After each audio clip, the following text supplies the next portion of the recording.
नकोड़ा इस्पात and power private limited के नए एकीकृत इस्पात परिसर के लिए पर्यावरण प्रभाव आकलन अधिसूचना 2006 के प्रावधानों के तहत एक जन सुनवाई 27 जून को ग्राम सांकरा तहसील तिल्दा रायपुर छत्तीसगढ़ में आयोजित की गई।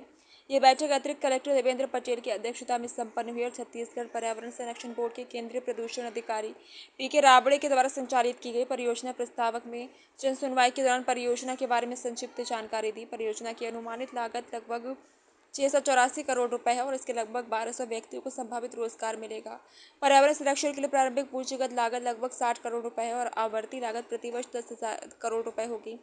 जन सुनवाई के दौरान ग्राम सांकरा लखना परसुदा के ग्रामीण बैनर लेकर खड़े हैं और परियोजना की स्थापना का विरोध कर रहे हैं। उन्होंने अन्य ग्रामवासियों को जन सुनवाई स्थल पर जाने से रोक दिया और परियोजना प्रमुख ने बताया कि छत्तीसगढ़ सरकार ने बहुत ही आकर्षक औद्योगिक विकास नीति बनाई है।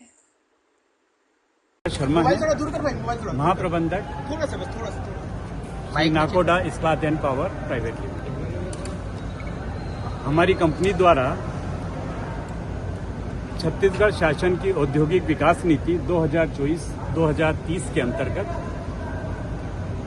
शासन को प्रस्ताव दिया गया और शासन ने हमारे साथ निवेश का आमंत्रण हमको दिया है, MOU हमारे साथ किया है। छत्तीसगढ़ शासन की औद्योगिक नीति के अनुसार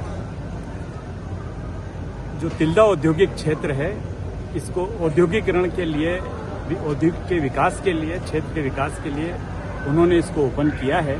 उसी के अंतर्गत हमने यहाँ पर एक बंद इकाई जो पिछले 15 सालों से अधिक समय से बंद है, जिसमें कोई उत्पादन नहीं हो रहा है, शासन को कोई राजस्व की प्राप्ति नहीं हो रही है, यहाँ के जो व्यक्ति हैं उनको कोई रोजगार और जो उद्योगपति हैं उनको अगर निवेश का अगर कुछ लाभांश मिलता तो उसका जो कुछ हिस्सा CSR के रूप में इस क्षेत्र में होता, वो यहाँ पे नहीं हुआ है।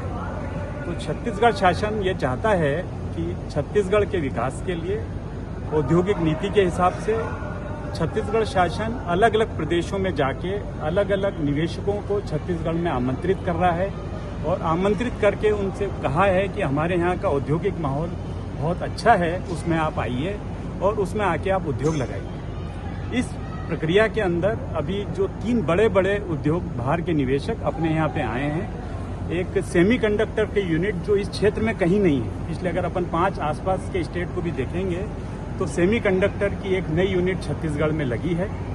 इसी तरह से एक डाटा सेंटर जो छत्तीसगढ़ में कहीं नहीं था वो यहाँ पे आया है। अभी टेक्सटाइल इंडस्ट्री छत्तीसगढ़ में नहीं है, वो यहाँ पे आई है। और जो बंद उद्योग हैं, जो जहाँ पे जमीन ऑलरेडी है, इंफ्रास्ट्रक्चर तैयार है, उसको प्रोत्साहन करने के लिए छत्तीसगढ़ शासन प्रयासरत है कि आप आएं, निवेशकों को आमंत्रित करती है कि आप आएं और यहाँ पे निवेश करें। तो उस तरह से अलग अलग स्टेटों में छत्तीसगढ़ जाके